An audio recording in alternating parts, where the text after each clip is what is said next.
Good morning जी, बहुत बहुत स्वागत है आप लोगों का हमारे इस मॉर्निंग बुलेटिन में। जल्दी से जल्दी जुड़िए। एक छोटा सा न्यूज़ कैप्सूल हम सुबह सुबह आपको देने की कोशिश करते हैं ताकि आप जहां भी अपने वर्क प्लेस पे हैं दिन भर की आपको जो तमाम बड़ी छोटी घटनाएं हैं उनके बारे में आपको जो है आइडिया हो सके। काइंडली इसको शेयर भी कर दीजिएगा। और बहुत से लोग जुड़ गए हैं, अगर कोई कमेंट करेगा तो फिर उसका नाम भी पता चल जाएगा। सौरभ लखनपाल सबसे पहले जुड़े हैं। गुड मॉर्निंग सौरभ जी, कैसे हैं आप सब लोग? काइंडली इसको शेयर भी कर दीजिएगा। और तमाम दूसरी जो खबरें हैं, डोलीराम सोनी जी भी जुड़ गए हैं, बहुत बहुत शुक्रिया डोलीराम सोनी जी आपका भी। Ranjit Singh Raju ji, thank you very much. और सौरभ जी आपकी गुड मॉर्निंग कबूल होगी, आपको भी हमारी ओर से सुबह की नमस्ते। सौरभ पुडीर जी भी जुड़ गए हैं, वसुदेव शर्मा जी, निर्मल सिंह जी, यशराज योगराज जी, सोनू शर्मा जी, विपिन के शर्मा जी, अश्विनी शर्मा जी, बहुत बहुत शुक्रिया आप सब लोगों का जुड़ाव के लिए जी। तो अब आज की जो बड़ी खबरें हैं वो ये हैं कि कौल सिंह ने ओपन चैलेंज कर दिया है। उधर कांग्रेस से कई और निपटेंगे और Jairam Thakur back to work आ गए हैं और मुलाकातें जारी हैं। या मुलाकातों ही की बात करेंगे, मुलाकातें लगातार जारी हैं कांग्रेस के उन नेताओं की जो मुख्यमंत्री पद की दौड़ में हैं। और ये मुलाकातें दिल्ली में हो रही हैं। अलग अलग स्तर के जो कांग्रेस के पदाधिकारी उनसे मिल रहे हैं। मल्लिकार्जुन खड़गे से कल बहुत से नेताओं की मुलाकातें हुई जो सीएमशिप की रेस में है, चाहे वो प्रतिभा सिंह हो, चाहे मुकेश अग्निहोत्र हो, चाहे सुखविंदर सुक्खू हो। खड़गे से लगातार इनकी मुलाकातें हो रही हैं, लेकिन अभी प्रियंका गांधी और सोनिया गांधी से किसी की मुलाकात नहीं हो चुकी है। ये जरूर कहा है कि टाइम मांगा है। प्रतिभा सिंह ने कहा है कि उन्होंने सोनिया जी से टाइम मांगा है, अगर वो मिलती है तो हम उनको भी अपनी सारी चीज़ें बताएंगे। मुख्यमंत्री कौन होता है कौन नहीं होता है इस पर उन्होंने कोई टिप्पणी नहीं की, लेकिन उन्होंने कहा कि हम अपनी बात रखेंगे ही कि लोग क्या चाहते हैं। तो जाहिर है कि जब आप अपनी बात रखेंगे तो आप अपनी ही बात रखेंगे, दूसरे की नहीं रखेंगे। इसी तरह जो दूसरे रख रहे हैं वो भी अपनी ही रखेंगे, दूसरे की नहीं रखेंगे। ये बातें मुलाकातें चलती रहेंगी अभी। लेकिन इसी बीच में कौल सिंह ठाकुर ने दिल्ली से ही बाकायदा ओपन चैलेंज सबको कर दिया है।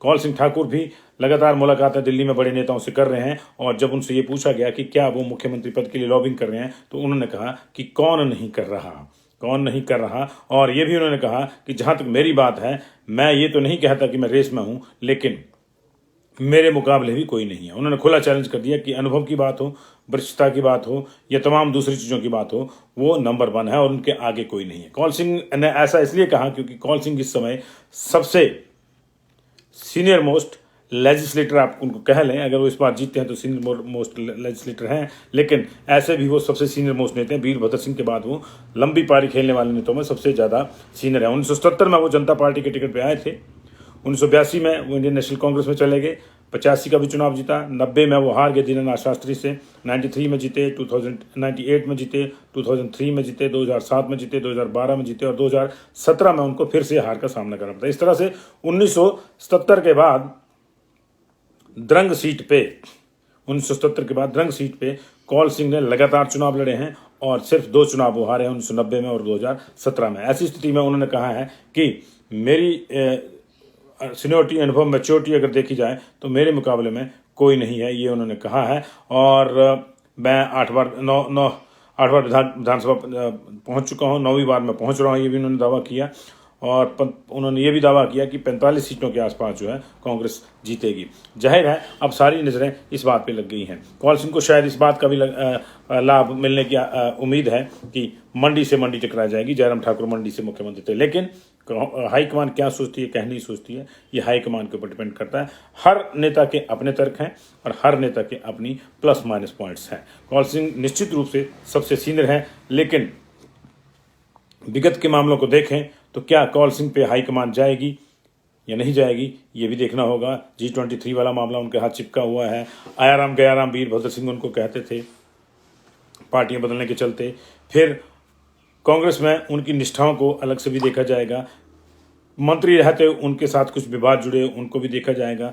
क्या कांग्रेस जो है किसी क्लीन स्लेट के लिए जाना चाहेगी या पुराने ऐसे व्यक्ति के ऊपर जिनके ऊपर दाग हैं, या वो दाग सही है या नहीं है वो हम नहीं जानते, लेकिन जिनके ऊपर आरोप हैं, यूं कह लीजिए, आरोप कह लीजिए, तो उसके लिए। लेकिन इसी बीच में अभी कांग्रेस ने एक और बड़ी कवायद जो है वो शुरू कर दी है। कांग्रेस से कई लोगों को निपटाया गया, अब तक 12 लोगों को निष्कासित कर दिया गया पार्टी विरोधी काम करने के लिए। धीरे धीरे चीजें सामने आ रही हैं। एक तरफ दावेदारियां हो रही हैं मुख्यमंत्रियों की, सरकार बनाने की बातें 1-2 दिन हुई, उसके बाद अब जो भी है मुख्यमंत्री बनने की बात कर रहा है। लेकिन दूसरी तरफ भीतर घातियों की लिस्ट जो है वो तैयार की जा रही है। कांग्रेस अध्यक्षा प्रतिभा सिंह ने एक ऐसी लिस्ट जो है वो तैयार की है और उसको ये डर सता रहा है कि भीतर घात की वजह से कहीं ना कहीं कोई गड़बड़ ना हो जाए। तो कुछ प्रत्याशियों की ने इसकी शंका 2 रोज पहले प्रदेश प्रभारी राजीव शुक्ला के साथ हुई वर्चुअल बैठक में भी जाहिर की थी और शुक्ला ने अब ब्लॉक कांग्रेस कमेटी और प्रत्याशियों की भीतर घात वाली रिपोर्टों को गंभीरता से लेने का जो है मन बनाया है। लगभग 1 दर्जन सीटों पर इस तरह से जो है भीतर घात की आशंका उसको है, तो उनसे रिपोर्ट मांगी गई है और फील्ड रिपोर्ट मिलने के बाद प्रत्याशियों के खिलाफ प्रचार और पार्टी विरोधी गतिविधि में संलिप्त नेताओं के ऊपर कार्रवाई की जाएगी। अब तक 12 जा चुके हैं, 3 तो पिछले कल ही 2 दिन पहले जो है सराज वाले भेजे गए थे प्रतिभा सिंह की ओर से। लेकिन कांग्रेस को अभी भी लगता है कि ठियोग, चौपाल, आनी, शिमला रूरल वाली और पच्छाद, सरकाघाट, किन्नौर, सुलह, अर्की, कोटलैड, इन सीटों पे जो है कहीं ना कहीं भीतर घात हुआ है। वैसे पच्छाद में ओपन घात भी हुआ था, शरेआम लड़ रहे थे। चौपाल में भी शरेआम मंगलेट लड़ रहे थे, चौपाल में मंगलेट लड़ रहे थे, तो पच्छाद में गंगूराम मुसाफिर लड़ रहे थे। और इसी तरह जो है बाकी जगहों पर भी, अर्की में भी एक जो कैंडिडेट हैं वो इंडिपेंडेंट लड़ रहे हैं, वो कांग्रेस के ही पहले पदाधिकारी भी रह चुके हैं, कांग्रेस के ही खास थे। और कुटलहड़ में हालांकि इस तरह की कोई ओपन रिवॉल्ट नहीं है, लेकिन कुटलहड़ वालों को भी अब लगता होगा कि अंदर अंदर कुछ हुआ है।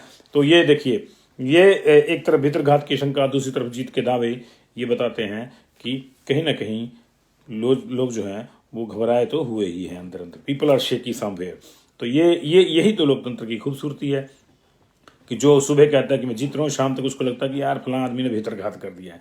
तो ये है जी। और ये सारी चीज़ें जो हैं इस तरह से हो रही हैं। उधर इसी बीच में अब काउंटिंग के लिए कवायद शुरू हो गई है। चुनाव आयोग ने बाकायदा काउंटिंग के लिए कवायद शुरू कर दी है। 2 और 3 तारीख को एक प्री ट्रेनिंग रखी गई है और एक 7 तारीख को प्री ट्रेनिंग रखी गई है उन कर्मचारियों के लिए जो काउंटिंग में आएंगे। इसके अलावा ये भी कह दिया गया है कि 4 दिसंबर से पहले 4 दिसंबर की शाम 5 बजे से पहले तमाम जो कैंडिडेट्स हैं, 412 कैंडिडेट्स, वो अपने अपने काउंटिंग एजेंट्स निर्धारित कर दें। एक टेबल पे एक काउंटिंग एजेंट रह सकता है, तो जितने टेबल जिस भी विधानसभा की काउंटिंग में लगेंगे उस हिसाब से उतने, एक इसकी सूचना पहले जो रिटर्निंग ऑफिसर से वहाँ से मिल जाएगी और उस हिसाब से प्रति टेबल एक काउंटिंग एजेंट, एक जो कैंडिडेट है वो अलाउड होगा। इसके अलावा रिटर्निंग ऑफिसर के मेन टेबल पे एक काउंटिंग एजेंट रहेगा और एक पोस्टल बैलेट्स की काउंटिंग पे रहेगा।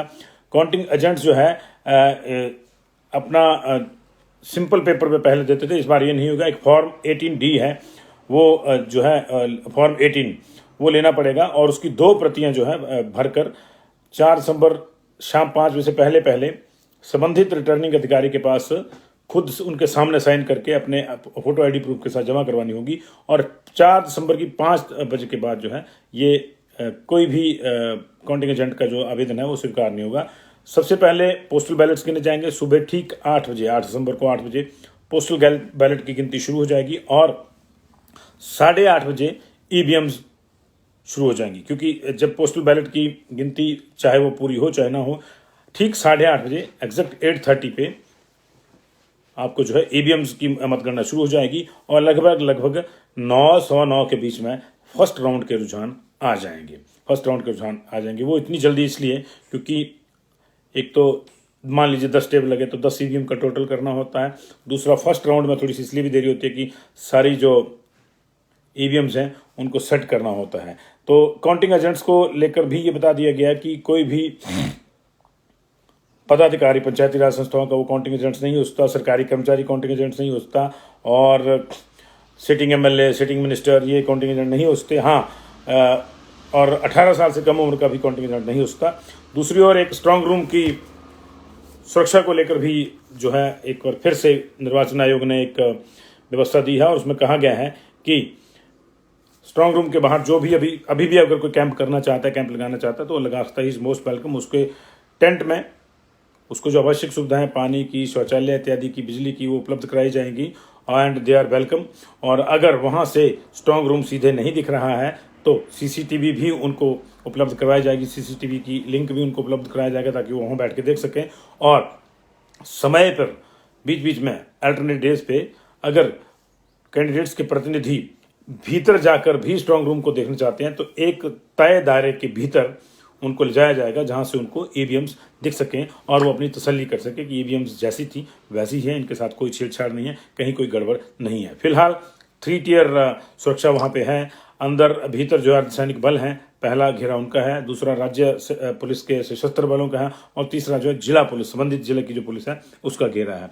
तो 2 घेरे हिमाचल पुलिस के और 1 घेरा अर्धसैनिक बलों का। इसके बाद अगर आप चौथे घेरे पे तंबू लगाना चाहते हैं अपना तो कोई प्रॉब्लम नहीं है, ये उन्होंने कहा है। हाँ, लेकिन एक ताकीद उन्होंने जरूर करी है कि जो भी जीते वो इस चीज़ का ख्याल रखे कि विजय जुलूस कितना बड़ा होना है कितना नहीं, क्योंकि विजय जुलूस पर पाबंदी कोई नहीं है, लेकिन ये तय कर दिया है कि विजय जुलूस का सारा खर्चा जो है वो कैंडिडेट के चुनाव प्रचार के खर्चे में जोड़ा जाएगा। 28 लाख पिछली बार थी ये लिमिट, इस बार 40 लाख हुई है, तो ये उसमें जोड़ दिया जाएगा। जिस तरह से मतदान के बाद धाम खाने गए सुरेश भारद्वाज के खाते में 70,000 रुपये उस पूरी धाम के 300 लोगों का जो खर्चा था वो आ गया, उसमें कुर्सियां और टेंट का खर्चा भी जोड़ दिया गया था धाम के साथ साथ, वो उनके खाते में आ गया था। तो इसी तरह से उनके खाते में आ जाएगा। और चुनाव आयोग ने पहले ही स्पष्ट कर दिया है कि इलेक्शन एक्सपेंसेस में मतगणना के दिन तक के खर्चे जोड़े जाएंगे। दैट मीन्स कि जिस दिन मतगणना हुई है उस दिन शाम 5 बजे तक अगर आप जुलूस निकालते हैं तो वो दिया जाएगा। हाँ, अगले दिन आप निकालते तो कोई दिक्कत नहीं है।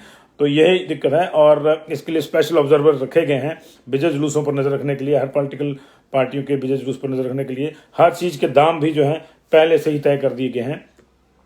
विजय जुलूस में जिन जिन चीज़ों का इस्तेमाल होगा उनकी असेसमेंट चुनाव आयोग की टीमें कर चुकी हैं और फिर वहाँ पे एक आइडिया लगाया जाएगा कि इसके विजय जुलूस में कितने लोग थे। तो प्रति व्यक्ति खर्चा भी तय किया गया है, वो भी लगा दिया जाएगा। फूल मालाओं के रेट भी 35 से 70 रुपये के बीच में, फूल माला छोटी बड़ी इस तरह से जो है उसका वर्गीकरण किया गया है। मिठाइयाँ अगर बढ़ती हैं तो लड्डू से लेकर ऊपर तक की जो सारी मिठाइयाँ हैं उनके भी दाम जो हैं मोटा मोटी औसत दाम तय कर लिए गए हैं। इसके अलावा अगर एक बैंड वाला आता है तो उसकी दिहाड़ी 1,000 रुपये है, एक ढोली आता है तो उसकी दिहाड़ी 1,000 रुपये है। तो ये सारी चीज़ें जो हैं उस तरह से जोड़ी जाएंगी। यानी अगर 10 ढोली हैं तो 10,000 जुड़ जाएगा, बैंड वाले हैं 2 पार्टियां हैं तो उस हिसाब से प्रति व्यक्ति 1,000 रुपीज़ जो है वो भी जुड़ जाएगा। तो ख्याल रहे विजय जुलूस का भी, लेकिन उससे पहले ख्याल रहे कि काउंटिंग के लिए अगर आप अपने एजेंट तय नहीं कर पाए हैं अभी तो 4 दिसंबर शाम 5 बजे तक आपको तय करना होगा और बाकायदा फॉर्म भर के ही इसके लिए जो है ऑथराइजेशन लेटर मिलेगा। बहुत बहुत शुक्रिया आपका।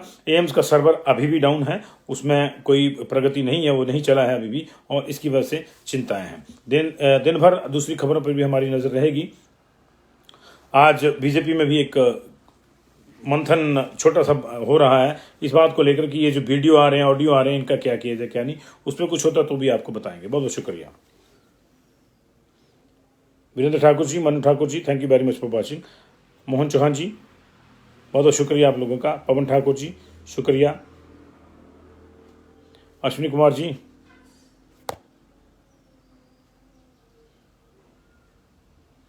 Dipendra Singh is watching.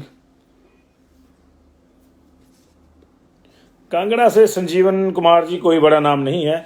चंद्र कुमार एक बड़ा नाम है, लेकिन फिलहाल उनके चुनावी नतीजों पर नजर रहेगी, वो बड़ा नाम एक वहां से हो सकते हैं। अभी तो कई आएंगे, अभी तो वो कूद रहे हैं जो नतीजों से पहले, नतीजों के बाद पता लगे कि नतीजों से पहले कूदने वाले आधे बाहर हो गए हैं और फिर आधे नए आ गए हैं। ऐसा होता है क्योंकि नतीजे कई कुछ तय करते हैं।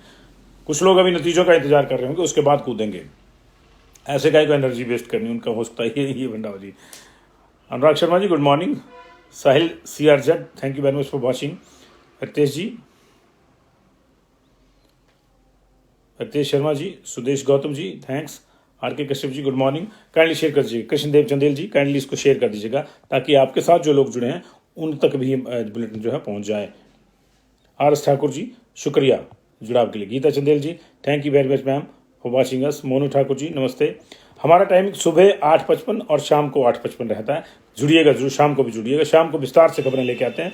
दिनेश चौहान जी, अशोक कुमार जी, नीलम राय जी, गुड मॉर्निंग। और शाम का बुलेटिन जो विस्तार से होता है, सुबह का छोटा सा कैप्सूल होता है ताकि आप अपने वर्क प्लेस पे जाने से पहले थोड़ा सा आपको आइडिया हो जाए कि आज कहाँ क्या हो रहा है। संजीव सोनी जी, अरुण कुमार जी, बहुत बहुत शुक्रिया आप लोगों का। रमेश जी, रितेश जी, मोना हाजियापुर, शशि गौतम जी, बहुत बहुत शुक्रिया आप लोगों का। कमलेश शर्मा जी, आपका भी शुक्रिया।